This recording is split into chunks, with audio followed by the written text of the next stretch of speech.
Hello everyone, welcome back to my channel. In this video, we will discuss about the DSSP 5 operator special English syllabus target, and this is the third video of your subject of English. And in this video, we will discuss about the type of sentences. As you know, जैसे मैंने बोला था आपको, I told you before कि आपको third video मिलेगा type of sentences का। और टाइप ऑफ सेंटेंसेस कैसे होते हैं, ऐसे कहने को बहुत सारे होते हैं, जैसे असर्टिव होते हैं, नेगेटिव होते हैं, इंटेरोगेटिव होते हैं, इम्पेरेटिव होते हैं, exclamatory होते हैं. So many kind of sentences are here, but basically we are discuss about the three main kinds of the sentences here. The first one is simple, second complex, and the third one is compound. And आपको जो paper में देखने को मिलेगा, because when I saw the previous year paper of the DSSP fire operator, then I saw there are two question are there from this chapter. So let me discuss now. There are four different type of sentences. The first one is simple, compound, complex, and the compound complex. First one, अगर हम simple sentence की बात करें, मैं आपको हिंदी और English दोनों में कराऊंगी, क्योंकि जिन लोगों को थोड़ा प्रॉब्लम है तो वो बाइलिंगुअल कर सकते हैं. हिंदी में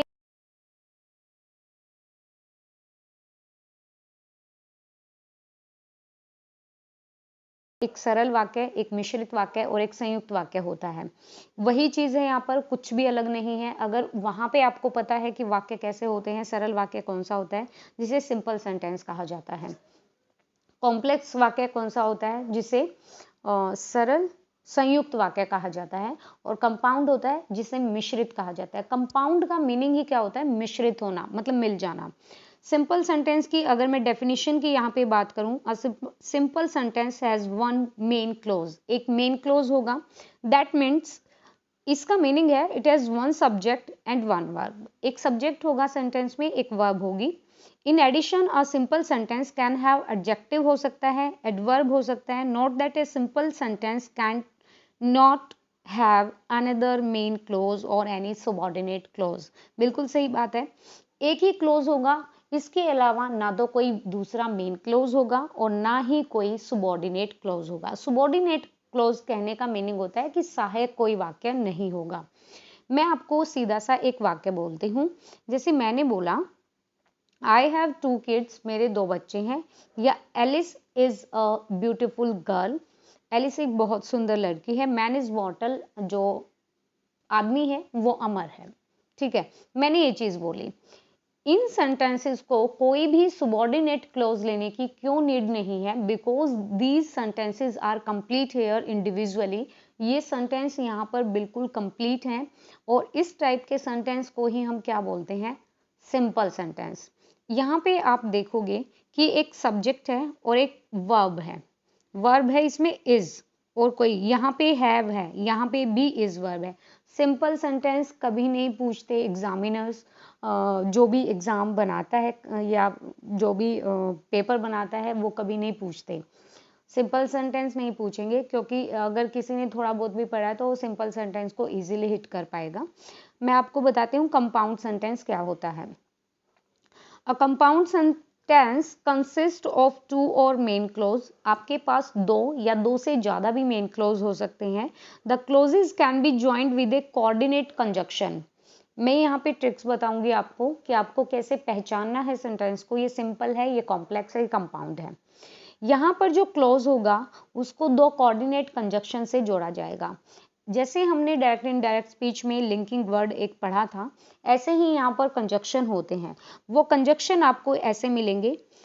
फॉर एग्जाम्पल, आपको फोर देखने को मिलेगा, एंड मिलेगा, नॉर, बट, और, येट, सो, और ए सेमी कोलम. आपको अगर कहीं पे भी सेंटेंस में ये वाला सेमी कॉलम देखने को मिल जाए तो वो कंपाउंड सेंटेंस होगा. As with a simple sentence, a compound sentence can not have subordinate clause. जैसे सिंपल सेंटेंस में किसी सबऑर्डिनेट क्लोज की नीड नहीं होती, ऐसे ही सिमिलरली कंपाउंड सेंटेंस में भी कभी भी सबऑर्डिनेट क्लोज की नीड नहीं होती. तो हाउ, ये कैसे होते हैं वो मैं आपको दिखाती चलूंगी.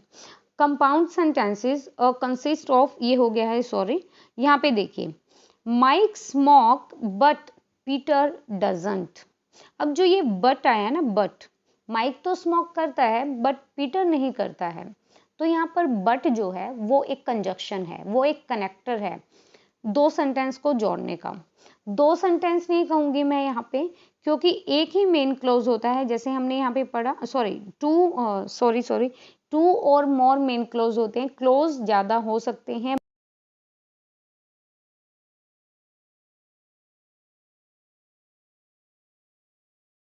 एक पीटर है, दोनों ही क्लॉजेज हैं।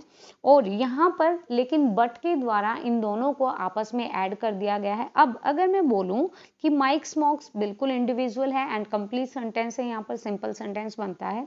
बट अगर मैं बोलूं Mike smokes but Peter doesn't, तो ये क्या है, दो क्लोज आ गए। जहां पे दो क्लोज आ गए वो कंपाउंड सेंटेंस होगा, वो सिंपल नहीं होगा। और बट यहाँ पे कनेक्टर है। सुबॉर्डिनेट कहने का मीनिंग ये होता है जब पीछे वाला सेंटेंस आगे वाले पे डिपेंड हो या आगे वाला सेंटेंस पीछे वाले पे डिपेंड हो, वो भी करेंगे इसी वीडियो में। सेकेंड सेंटेंस देखिए, Alice wrote the letter and Peter posted them. Alice जो है वो लेटर लिखता है, उसने लेटर लिखा एंड पीटर ने उसको पोस्ट किया। ठीक है, अब अगर मैं बोलूं कि यहाँ पर जो एंड है वो एक कनेक्टर है, वो एक क्लोज है, क्लोज नहीं है, वो एक कंजक्शन है। एंड एक कंजक्शन है जो दोनों सेंटेंस को आपस में जोड़ता है। एंड लगाने की बहुत ज्यादा जरूरत है यहाँ पे, क्योंकि एंड के बिना ये कनेक्ट नहीं होंगे और सेंटेंस भी एक क्या फॉर्मेशन को कंप्लीट नहीं करता है।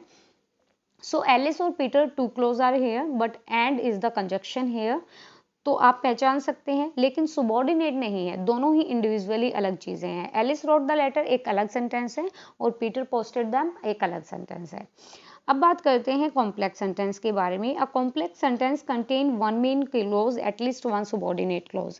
इस सेंटेंस में आपको एक तो मेन क्लोज मिलेगा और बाकी आपको एक एटलीस्ट वन, दो भी हो सकते हैं तीन भी हो सकते हैं, एटलीस्ट वन आपको एक सुबॉर्डिनेट क्लोज मिलेगा। आपको वो एक एक ही देगा, डोंट वरी, आप इतना कंफ्यूज नहीं होना। This sentence is use subordinating conjunction to link ideas.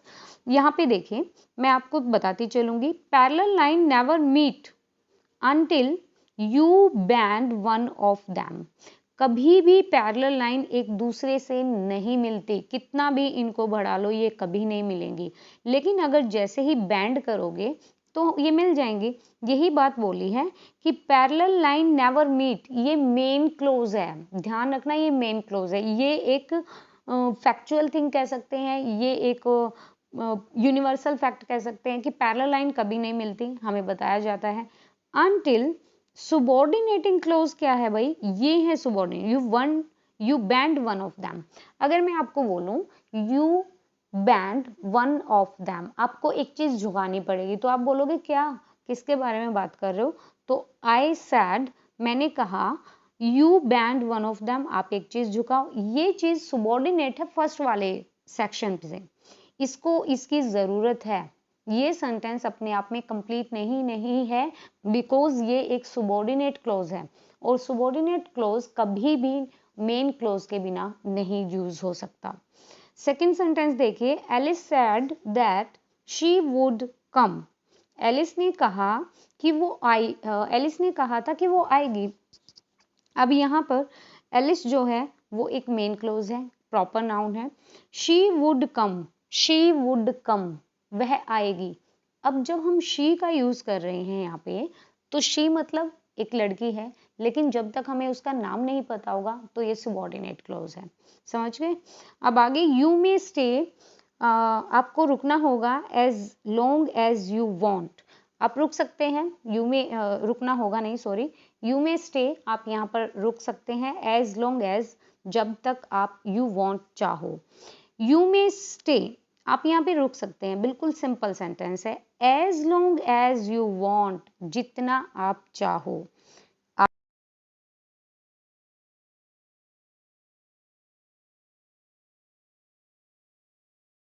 यहाँ पर एज वर्ड आया है, ये जो भी वर्ड आपको कहीं पे भी सेंटेंस में दिखे तो समझ जाना वहां पे कंपाउंड सेंटेंस है। यहाँ पे देखो, will you wait till I return, तुम वेट करोगे जब तक मैं ना आऊं, तो विल यू वेट, तुम वेट करोगे, मेन क्लोज है। टिल आई रिटर्न, जब तक मैं वापस ना आऊं, ये एक सुबॉर्डिनेट क्लोज है। If you eat too much, यदि तुम ज्यादा खाओगे, यू विल फॉल इल, तुम बीमार पड़ जाओगे। देखो यदि तुम ज्यादा खाओगे इसका क्या मीनिंग, यदि तुम ज्यादा खाओगे तो रीजन है ना, इसका रीजन भी दिया जाएगा। यू विल फॉल इल, ये मेन क्लोज है, तुम बीमार पड़ जाओगे। इसको एक सुबॉर्डिनेट क्लोज की जरूरत नहीं है। बट अगर मैं बोलूं if you eat too much, अगर तुम ज्यादा खाओगे, ये कंप्लीट नहीं है, ये एक सुबॉर्डिनेट है, ये मेन क्लोज नहीं है। That's why in the compound sentence आपको यहाँ पर टू से ज्यादा भी सुबॉर्डिनेट क्लोज मिल सकते हैं और यहाँ पे मेन क्लोज तो होगा ही होगा। आगे बढ़ते हैं और यहाँ पे देखिए कंपाउंड और कॉम्प्लेक्स सेंटेंस अगर साथ दिए जाएं तो क्या होगा। A compound complex sentence has two at least two main clause, at least one subordinate. The dependent clause can be part of the independent clause. देखिए after she left university, उसका university छोड़ने के बाद Alice moved to London, Alice जो है वो London चला गया, ये मेन क्लोज है। And her boyfriend followed her, और उसके बॉयफ्रेंड ने उसका पीछा किया या वो भी वहां पे चला गया। Alice move to London, Alice जो है वो लंदन चला गया या चली गई, ये बिल्कुल अपने आप में कंप्लीट सेंटेंस है, मेन क्लोज है। लेकिन अगर मैं बोलूं हर बॉयफ्रेंड फॉलोड हर, ये भी मेन क्लोज है, भाई उसके बॉयफ्रेंड ने उसको फॉलो किया या वो भी चला गया। लेकिन अगर हमने ये बोला आफ्टर शी लेफ्ट यूनिवर्सिटी, तो आगे कुछ तो रीजन हुआ होगा कि उसने यूनिवर्सिटी छोड़ने के बाद व्हाट, ये जो सेंटेंस है वो मेन क्लोज में नहीं है, ये सुबॉर्डिनेट क्लोज में है। बस अब यहाँ पे देखिए Alice and James went to park in the evening. अब यहाँ पे एलिस एंड जेम्स, यहाँ पर जो एंड लगा है वो एक कनेक्टर है, वो एक कंजक्शन है, ठीक है। Ravi went to the market and bought some flower, Ravi market गया और उसने कुछ फूल खरीदे। एज सुन एज, अब एज सुन एज आ गया, जो वहां पे एज लॉन्ग एज था, ठीक है। अब यहाँ पे देखिए एलिस और जेम्स दोनों ही अलग अलग हैं, तो बिल्कुल सिंपल सेंटेंस है। रानी वेंट टू द मार्केट, ये दो सेंटेंस है, यहाँ पर बिल्कुल एक कंप्लीट सेंटेंस है, लेकिन यहाँ पर Rani went to the market, Rani market गई, एंड और उसने फूल खरीदे, दो सेंटेंस है, फूल खरीदना और मार्केट जाना। As soon as the dog saw its master it started wagging its tail, जैसे ही डॉग ने अपने मास्टर को देखा उसने अपनी पूंछ हिलाना शुरू कर दिया। ये कॉम्प्लेक्स सेंटेंस है, ये कॉम्प्लेक्स है, ये कंपाउंड है और ये है simple. I hope so guys कि आपको इस वीडियो से थोड़ा बहुत तो बेनिफिशियल रहेगी, ये वीडियो आपको थोड़ी हेल्प मिलेगी। And if you like it please like it and share it to others also. फिर भी अगर थोड़ा प्रॉब्लम रहता है तो मैं इसको बोर्ड पे करा सकती हूँ, but not now, I need 2 और 3 days। आई थिंक आपका पेपर भी नज़दीक आ रहा है, तो इतना कर लीजिएगा, इतने में से आप पकड़ पाओगे। Thank you so much. Video अगर पसंद आई तो लाइक कीजिएगा और चैनल को सब्सक्राइब कीजिएगा।